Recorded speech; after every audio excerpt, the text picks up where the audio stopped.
পশ্চিমবঙ্গে এখন আর জিহাদি সংবিধান নয়, ভারতের সংবিধান প্রতিষ্ঠা পেয়েছে। মানুষ তাদের ভোটাধিকার ফিরে পেয়েছে। ডিজে বাবুকে এটাই বলবো যে এখন ডিজে ছেড়ে একটু বেহালায় ফিরুন, রবীন্দ্রসঙ্গীত শুনুন, হারমোনিয়ামটাকে চিনুন। এভাবেই মমতা ব্যানার্জি এবং তার ভাইপো অভিষেক ব্যানার্জিকে বার্তা দিলেন পশ্চিমবঙ্গ বিজেপির সভাপতি শ্রমিক ভট্টাচার্য। বিস্তারিত দেখুন। গত 21শে মে ছিল ডায়মন্ড হারবারের অন্তর্গত ফলতার উপনির্বাচন। এই উপনির্বাচনে সৎ সাহসে অতি উৎসাহে ভোট দিয়েছেন সেখানকার ভোটাররা। তবে ক্ষোভ উগড়ে দিয়েছেন গত হওয়া শাসকদের প্রতি। কেননা মমতা ব্যানার্জির শাসনকালে ভোট হতো লুট, বোম, খুনের মাধ্যমে, যা মূলত 2026-এর নির্বাচনে উধাও। বলে রাখা ভালো, 2026-এর নির্বাচনে তৃণমূলের একাধিক কর্মী থেকে নেতারা বিরোধী শিবিরকে হত্যা করার পর্যন্ত হুমকি দিতে শোনা গেছে প্রত্যক্ষ বা পরোক্ষভাবে। সেই তালিকায় ছিলেন খোদ তৃণমূলের সর্বভারতীয় সভাপতি অভিষেক ব্যানার্জি।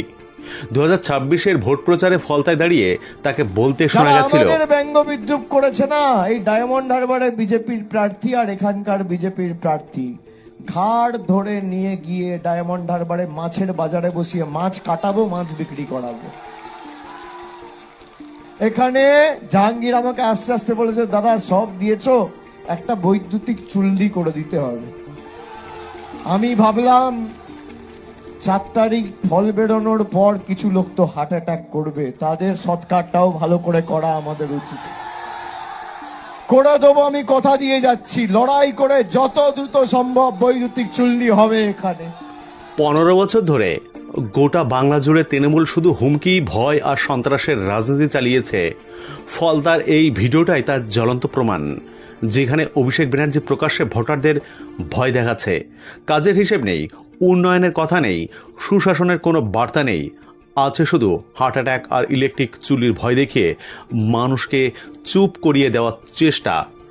এমনকি বিভিন্ন জনসভায় ডিজে বাজানো থেকে শুরু করে কেন্দ্রীয় স্বরাষ্ট্রমন্ত্রীকে হুমকি দিতে শোনা গেছে অভিষেক ব্যানার্জিকে। তারপরে কোন জল্লাদের কত ক্ষমতা আর কার দিল্লির বাবা কাকে বাঁচাতে আসে আমি 4 তারিখ দেখব।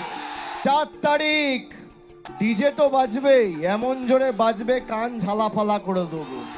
এবার এই সমস্ত ইস্যু এবং তৃণমূলের মুসলিম তোষণ নিয়ে বার্তা দিলেন শ্রমিকবাবু। দেখুন। সেদিন জাহাঙ্গীরকে পাশে দিয়ে উনি যে বার্তা দিয়েছিলেন, সে বার্তা ছিল হিন্দুদের উদ্দেশ্যে। বার্তা ছিল ভয়ের, আতঙ্কের একটা আবহ তৈরির বার্তা। কিন্তু আজ ফলতায় যে নির্বাচন দেখলেন, তাতে বোঝা গেল পশ্চিমবঙ্গে এখন আর জিহাদি সংবিধান নয়, ভারতের সংবিধান প্রতিষ্ঠা পেয়েছে। মানুষ তাদের ভোটাধিকার ফিরে পেয়েছে। হই হই করে আনন্দের সঙ্গে মানুষ ভোট দিয়েছেন। আর আমি শুধু ডিজে বাবুকে এটাই বলবো যে এখন ডিজে ছেড়ে একটু বেহালায় ফিরুন, রবীন্দ্রসঙ্গীত শুনুন, হারমোনিয়ামটাকে চিনুন।